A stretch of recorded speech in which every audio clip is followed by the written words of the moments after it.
Okay, let go of your cords, let go of your cords. Don't worry about that. Just everybody stand up. And can we just start a little bit of backstroke to start with? A little bit of backstroke.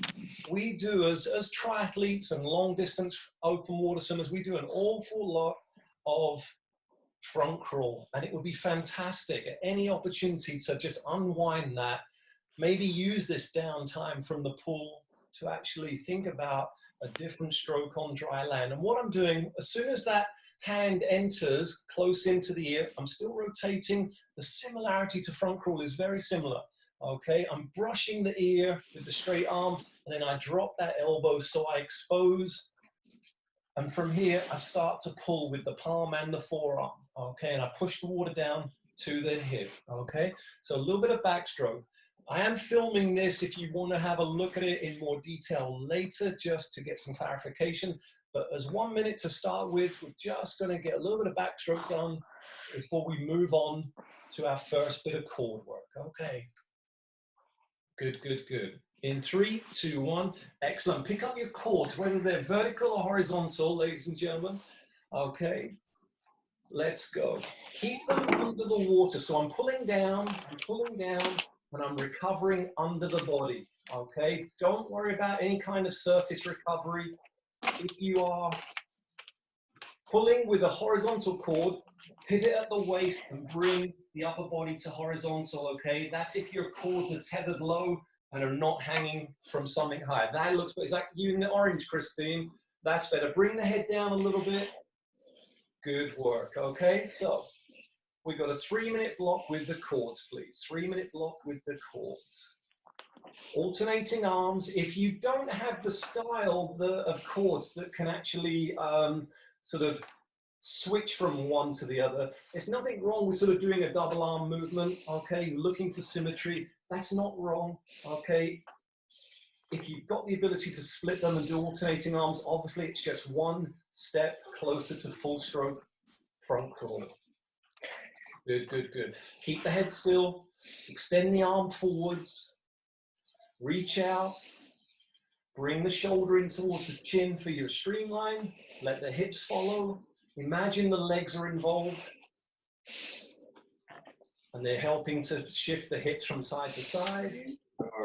Pop the elbows out wide. Remember, we're trying to pull with the palm and the forearm as you send that water backwards. So if you pop the elbow out wide, maybe take a break for a second and have a little look at the demo. Elbow goes wide. The hand stays central under the body. Hand stays central. If you'd rather work purely on your technique and you don't feel comfortable that your cords are in the optimum position, you can always do this without. You can do this without the cords and just get the hang of it and think about adapting and modifying your swim technique. Head nice and still. Shoulder comes through to the chin, reaching all the way through, pushing down, trying to finish beyond the hips. Don't just get lazy and finish at the hips. You can go beyond. If the hips rotate a fraction and follow the momentum of the stroke, you should get the hands and everything well past the hips. Good work, everyone. All right, just 30 seconds to go. 30 seconds to go. Okay, triceps might be starting to feel it a little bit. Don't let them exit early. Last 10 seconds before we switch to a little bit of a prehab movement. Starting to strengthen the shoulders so they can adapt to this increased workload. Good work, good work. Okay, rest there, rest there.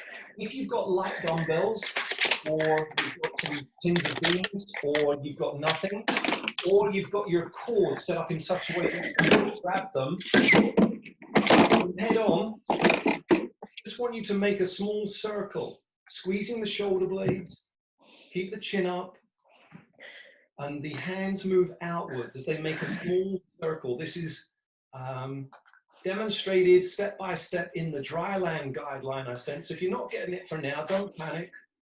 From the side, you want to keep the hands as if I was trapped between two narrow panes of glass. Okay, so the arms come out, hands are circling, shoulder blades are working, and this is going to help protect your shoulder blades, okay? An amazing joint. They do an awful lot of work at great sort of skill and expense of energy, so you've got to look after them to adapt. Imagine in an Ironman swim, 4,000-ish repetitions of the shoulders, so the more we can strengthen them now, so much the better.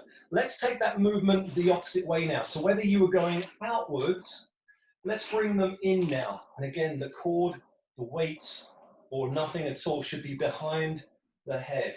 So from head on, you're going sort of clockwise with the left hand. Now we go the opposite way for the last 30 seconds, okay? Again, this is demonstrated and talked through in the dry land document that went out with the invite earlier. Good stuff, good stuff. Okay, last 10 seconds, last 10 seconds. If you get a little bit tired, you can always go the opposite way. And remember, from side on, try to keep the hands above the elbows, hands above the elbows. And we're just making circles in and out, in and out. 3, 2, 1, fantastic. Keep your beams or keep your dumbbell. We're going to do some very slow front crawl now, some very slow full stroke. I have pivoted at the hip. Okay, I've just brought the upper body forward a little bit. And we're actually going to make an accurate movement of full stroke front crawl in slow motion. So the muscles get used to the pathways, the alignment. Okay. Don't worry about your quads for now. If you haven't got tins or you haven't got lat weights, you can do this without. Trust me, 2 minutes of this will slowly start to burn. Okay. Don't forget your catch position. Remember the technical aspects from earlier should carry through all elements of switching the body from side to side, rotating, keeping the head nice and still. Good work, everyone. Good work. 1 more minute. Nice and slow. Nice and slow. This is a great drill in the pool with a little leg kick. It's a great drill in the pool for working on your accuracy, keeping the hands at 180 to each other. Keep them absolutely opposite. There's no catch up here. Okay. Elbow pops out wide, and I pull with the palm and the forearm. Let's not worry about the breathing yet. I'll bring in and talk about the elements and the technical aspects of breathing on the next circuit, Okay? Last 15 seconds. Keep them nice and slow. Keep the hands opposite.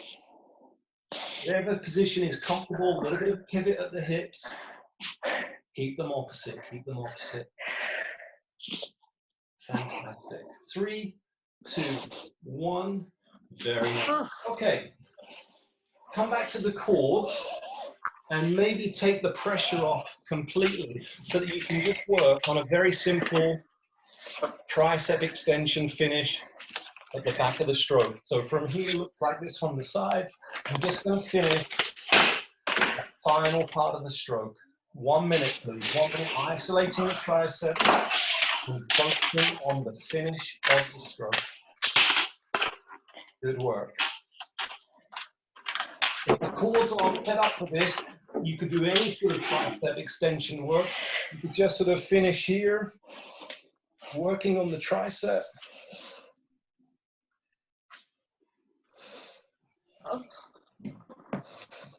Can I mute everyone? The screen keeps slipping away from it. Oh, okay. Yep, of course, of course. Let me see where that is.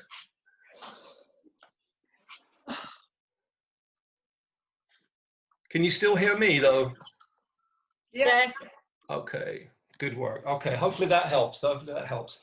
Okay, so that was a little bit of tricep isolated work. Hopefully you finished that. Relax and put the quads back down. And we're just going to have a little active recovery, having completed the first circuit. Okay, so just keep the head still, rotate the shoulders, let the hips follow. Okay. Head nice and still, let the hips follow. We don't sort of keep the front crawl body position rigid. You know, you want to be moving the shoulders fluidly. This is one of the key things that you'll see. If you haven't grown up with a background in swimming, this is quite tricky to sort of isolate, keep the head still, but allow the body to move. And that is so vitally important when you take that into your full stroke, okay? Good work, everyone, good, good, good. And in 3, 2, 1, good, and relax. Shake it out, have a drink, adjust your positions if you need, adjust your equipment. We're gonna go in about 30 seconds time. Were there any other questions? Hopefully we dealt with that. Can you keep, yeah, the screen keep, I thought I fixed that screen flipping the other day. I'll look into that some more. But yeah, it's a clever thing, isn't it, for sort of teleconferencing, that it switches between speakers. So if it's picking up on a noise of the equipment, it's actually flipping who that is. One of the limitations or the features. Okay, let me just reset. Okay, let's go back to our 1 minute of backstroke. 1 minute of backstroke starts the sequence, okay? So remember, keeping the hands at 180. Backstroke's an interesting stroke that you can only swim backstroke with the hands. Well, there are other ways, but to do it at an elite level, the hands can only be kept at 180, okay? Front crawl, there's many variations in terms of the time, and you can keep the hands opposite. You can almost do a near sort of catch-up. Some people perform a full catch-up. Backstroke, you can only really do it effectively. It's because the way the palms push outside of the body, obviously front crawl is different in that you can pull under, so you can still keep the central momentum going forwards, even though, you know, you're taking one arm and nearly catching it up, okay? But keep the hands 180, drop the elbows so that you do expose the palm and the forearm as you push down towards the hips, okay? And that's the fundamentals of backstroke, keeping the head still. In 3, 2, 1, good work. Let's pick up our paddles. This is the little hard bit, this is the hard bit. Don't be afraid to put some effort into this, it's only 3 minutes. Keep the hands at 180 to each other. Not the end of the world if your sort of general front crawl technique does not use sort of a hands at 180 kayaking position. That's sort of the term they use for this type of front crawl technique. But it is sort of with the cords, it is really the only option. It is really the only option. And as long as we're keeping the hands moving through the same movements, I think it's important that we make the same mirror images, work on the symmetry, the hands make the same movements at the same speed, creating the same angles. And then that way, your stroke should be pulling you forwards in a straight alignment with the least amount of deviation. And the straighter your stroke keeps you, that obviously has benefits for open water swimming. You won't need to sight every third, fourth stroke to keep you swimming straight. Okay. Christine, bring the shoulders down a little bit lower, your back a little bit more horizontal if you can, if that's comfortable. It's not my Good work. Okay, might start to be feeling this in the triceps now. Try not to let that fade away from the hips. Remember to bring the shoulder through to the chin. Finish your stroke. Don't worry about the surface recovery, because obviously we work on that in the next few cycles. For now, this is just the endurance phase. 3 minutes, a good solid block of work.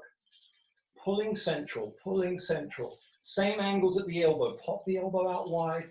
That exposes the forearm.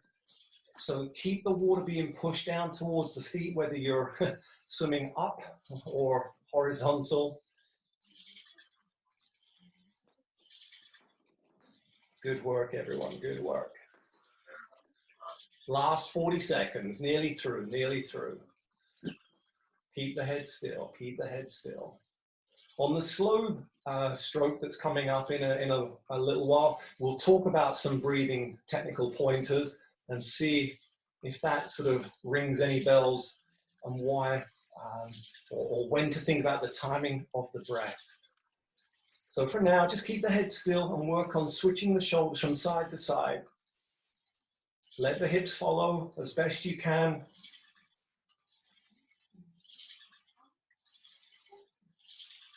Last 10 seconds. Fantastic. Okay, we're going to go 2 minutes of our prehab exercises, 2 minutes of our prehab exercises, okay? I'm just going to put my resistance band at a slightly different angle. I'm going to tie off and make those same circling movements, okay, with a little bit of tension coming from the front. Previously, we had the tension as you were pulling out, okay? Again, if you don't have a resistance cord in this configuration or have it available, just do this, repeat with your dumbbells or your tins of beans again. But this is a great alternative, and if you can set this up for next time, it's clearly talked about in the Dryland document that went out earlier. If that didn't arrive for whatever reason, let me know and I'll send it out again, okay? So I'm gonna make the same circles outwards for 30 seconds. I'm trying to keep the hands above the elbows. Keep the body nice and contained within those two imaginary panes of glass. 30 seconds outwards. If that gets a little bit too much and you feel the arms being nudged forwards, just take a step forwards, take the pressure off. It's better that the technique is there rather than the strength of the band pulling you forwards and not doing so well, okay? Let's take that movement in the opposite direction. So if the left hand was going clockwise, now we're going anti-clockwise, please. Good, good, good. Carry on. I'm going to just have a little look, see how we're doing. Excellent techniques, everyone. Excellent. Make it a nice big circle. Keep the tension all the way through as best you can, as the cord allows. Nice big circles. Mix it up 10 clockwise, 10 anti, whatever you feel, whatever you need to do. Last 10 seconds. That's going nicely. That's going nicely. Well done. 3, 2, 1. Good, good. If you had dumbbells, if you had tins of beans, let's go back to our slow swimming. I'm going to pick up a slightly heavier weight now, okay? So very slow. Keep the hands opposite, keep the hands opposite. And now I am bringing in a surface recovery, okay? I'm not using the cords, I'm using some dumbbells so I can actually trace the movements. It's still the same movement under the water, keeping the hand pulling through under the backbone. Imagine you're in the pool and you had a nice lane to yourself. You're swimming on top of that black line, straight down the middle. No one else is interrupting you, and you can use it to help guide the technique. Hand pulls down the center. Keep the head still. Let's think and talk about breathing for a moment, okay? Now, what generally goes wrong? We lean on that straight arm to help stabilize our breathing, and then we get stress on the shoulder. Even though you're taking the breath, you still want to be getting into that catch position, okay? So from here, I'm going to turn into my breath. I still want that catch position happening, and whatever I do, I don't want to lean on that and make that connection between straight arm push down, bringing me up to the surface, because that's going to absolutely send water in the wrong direction, limit my ability to go forwards, and probably end up costing quite a bit of money in physio repair bills, okay? Keep the hands nice and slow, hands at 180. If you're gonna add the breath in, watch the weight travel under the face, and as it reaches the eyes, start to turn into the side and make sure you get that catch position. Okay, I'm breathing bilaterally to both sides. Maybe on the next circuit, I'll explain some other variations, why that's good, what the limitations are, and how you can improve that, okay? Carry on. 3, 2, 1, fantastic. Let's go back to our tricep extension work. Your choice how you want to do this. If you're on some stairs, you could do some sort of dips, okay? If you've got your cords available, let's just finish with a little tricep extension at the back. If you've got your dumbbells available, you could do just a little tricep extension work at the back of the stroke. If you can notice, I'm actually trying to pivot the wrist a little bit. Try to avoid sending the water up at the back of the stroke, which will sort of put pressure on the hips. Try to put a little pivot in before you were to take that recovery, and that will just give you that little bit more of an extra push at the back of the stroke, okay? So I'm going to carry on with the weights.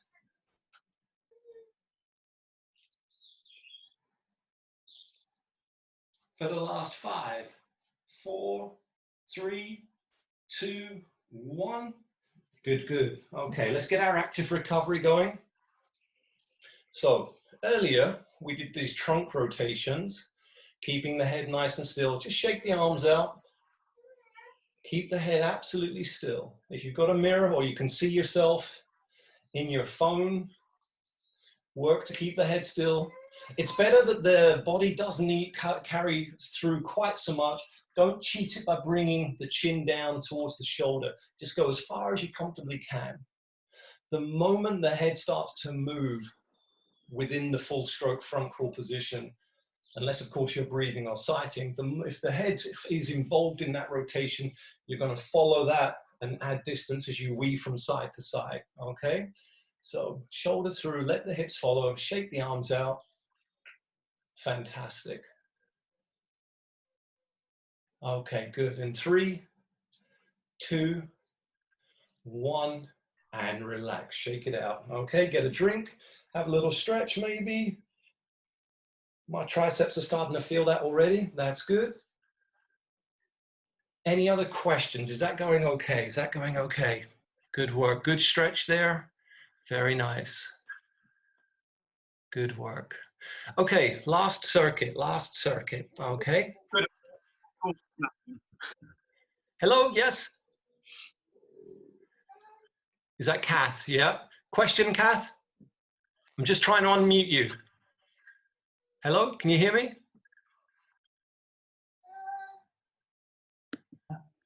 Right, I'm unmuted.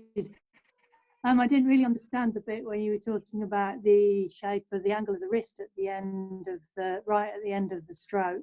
Okay, when so you're with coming the out of weight the in the hand, as I sort of swim, I'm going to try to just put a little bit of a flex at the back just to keep the palm facing the wall I'm swimming away from. I'm stuck up against my banisters, so I haven't got much space.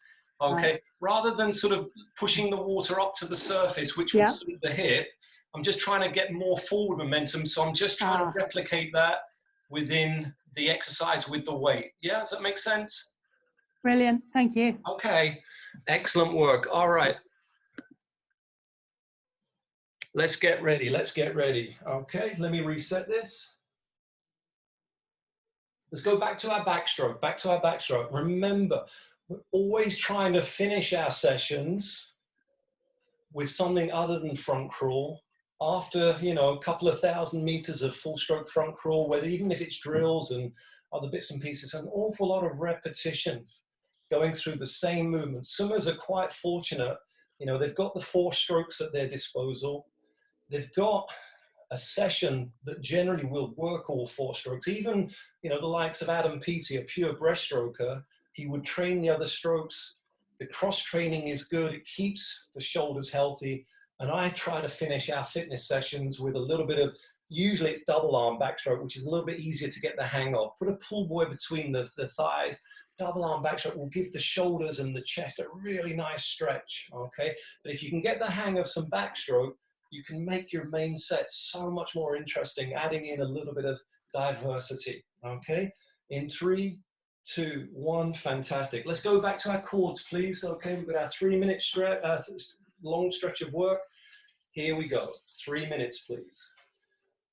If you have managed to pick up on that little bit of wrist movement at the back of the stroke, you can try to incorporate it now. Trying to finish the stroke down beyond the hips, but keep the water being pressed back towards the feet. Don't push the water up to the hip at the back. That's all that tip was, okay? Good work, good work. So from the top,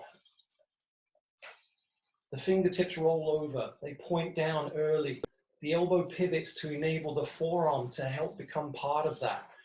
If you're confused by that, you carry on, but on the YouTube channel, there's a really nice drill we work on called the thumb catch, which will help really isolate and demonstrate that sort of the fingertips to elbow movement. So have a look on the YouTube channel. You can repeat this by having a look at that. This session will be up there later, okay? But that drill will really help. It's a great one to take into the water and to help you get this idea of pulling with from the fingertips to the elbow and creating that movement, that ideal pulling blade as early as possible.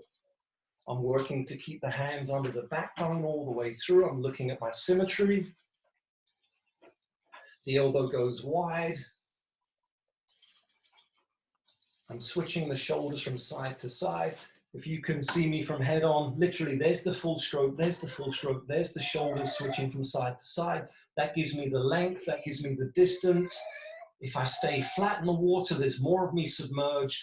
My stroke shortens and it's really not comfortable. The stroke has to recover very low and wide. So as long as you're switching from side to side, doesn't really matter whether you have a high elbow recovery or a straighter arm recovery, both have their merits, both have sort of slight pros and cons. If you email me, I'll be happy to share some more info on that. But you know, as long as the body's rotating, you won't get those shoulder impingement worries, which can be a problem. All right, we got another 40 seconds. Let's go for it. Back of the stroke. Oh, mine have got a bit tangled. Here we go. Push through, don't lose the back. The triceps are probably burning now. Okay. Push through, reach for the knees, reach for the knees. Good work, everyone. Last 20 seconds, last 20 seconds.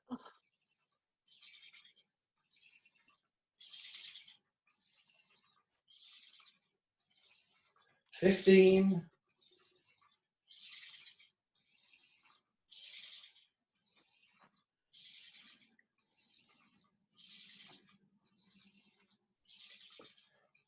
5, 4, 3, 2, 1. Wonderful stuff. Okay, let me just get rid of this little up. Do I want to upgrade? Not right now, thank you. Okay, if you've got a small light resistance cord, let me show you this movement. It's really helpful. If you don't have a resistance band, we'll just do it without. I'm going to take the hands, keep the elbows at 90 degrees, a little bit of tension on the band. Keep them at sort of wrist to elbow in alignment. And I'm just going to take that outwards and hold that for 3, 2, 1, and slowly bring that back in. Okay. Out for 3, 2, 1, and slowly bring that back in. Okay. Now that's helping to open up and reverse a key swimming muscle called the teres minor, okay, which often fails, and it's a very small movement and really doesn't like doing too much work. So if you can actually add this in, if you came to one of our fitness sessions, you'd see me doing this with my cords while the swimmers are swimming, and it's really helped keep my shoulders healthy for many, many years now. So slowly bring it out for 3, for 2, for 1, and bring it in. If you've only got beams or light dumbbells, you could lay on the floor and sort of recreate that movement. Does that make sense? You could actually sort of roll that out if you were lying on the floor. Okay, and just slowly hold that. 3, 2, 1, lying down, and you just get gravity helping put you into that right alignment, and the weight is doing the work, taking that muscle through its sort of reverse movement to what it normally gets done, or how it gets used during the full stroke, okay? The cords are nice because you can just do it standing up, okay? So bring it out for 3, 2, 1, and bring that back in slowly. Out for 3, 2, 1, and bring that back in. Good stuff. All right, excellent. There's our 2 minutes. That one went quick. Back to our slow full stroke, please. Our slow full stroke. Remember, take the beams, take the tins, take the dumbbells, pivot at the waist a little bit, keep the body, you know, from the head through the neck, nice alignment down to the hips, whatever's comfortable. And then we're going to keep the hands at 180, and we're going to train the muscles with a very slow, deliberate movement. There was a wonderful swimmer called Alex Popov, won many gold medals through the 90s, set world records, and he would do so much of his swimming at a very slow, deliberate pace to get the accuracy. Obviously, he'd do some very, very fast stuff as well, but he would do thousands and thousands of meters. Have a look for him on YouTube. He's got an absolute beautiful stroke. From Russia, Alexander Popov. Won gold in Barcelona, 92, and Atlanta in 96. Keep the hands opposite. Remember, if we're going to throw in some breathing, We still want that catch position happening even though we're turning to get the breath in, okay? I'm gonna focus on breathing on my third stroke. I like to train with a bilateral breathing pattern. Don't always race it, okay? Don't always race it, but training, I do my best. Just to limit the amount of bad habits, if I only breathe to one side, there's a good chance that rhythm builds up and it builds and builds, and you get those little discrepancies. But mixing it up in training is absolutely ideal way to go, okay? Sometimes on race day, sun's in the way, there's waves coming, you can only breathe to one side. That's good. You're racing at such a pace, you probably want the air coming in onto one side every second stroke. But that's, you know, if you can tolerate that in training, it will do wonders for the symmetry of your stroke. All right, in 3, 2, 1, let's come out of that. Okay, back to our tricep extension. Whichever you favored, I might switch now to a little tricep extension work with the elbows tucked in, and you just nicely get the length with the weight being lifted up. If the triceps are starting to burn, you might want to just go into a different position as well, just to mix it up a little bit. There's the tricep extension at the back. Remember that little wrist movement, just to keep the palm pushing through, facing the wall we're swimming away from. Or use your quads for the tricep extension, and that really isolates the arms in the best position. And obviously this very much closely mimics the full stroke. In 3, 2, 1, fantastic. Okay. If you cast your mind back, we were keeping the head still, we were rotating the upper body. Let's put a little progression in here. Imagine I pause temporarily just with the shoulder coming through towards the chin, pause, draw the sword, sweep it through, take it to the back of the head and return, and then draw again, okay? Now, if you can add a small weight to this, this is a wonderful exercise for taking the shoulder through its full range of movement. It is talked through in stages in the dryland document I sent out, if you're not quite sure you're getting it. But basically, it's just the one hand, sweep through, watch the shoulder. The shoulder starts behind, and then it finishes through towards the chin, and then it comes back. The hand starts in the pocket, finishes at the base of the neck, and then returns. Let's go to the other side. And this is wonderful for strengthening the shoulders. It's great dry land warm up. You put your wetsuit on ahead of the race start. This will get the blood flow into the key swimming muscles. It'll actually tug the wetsuit into the ideal position, give you a little bit of maneuverability in the shoulders. This is a great dry land exercise to get you ready. Whether you're jumping in to start a swimming session, whether you're getting ready to race. Good, good, good. And then just ease it down, really cool it off. Remind ourselves with the cords, they do limit our rotation a little bit, and let's just think about that calming down, bringing the breathing back down. Hopefully the heart rate's coming down and the shoulders don't feel too bad. Good work, everyone. I believe that is 3 rounds.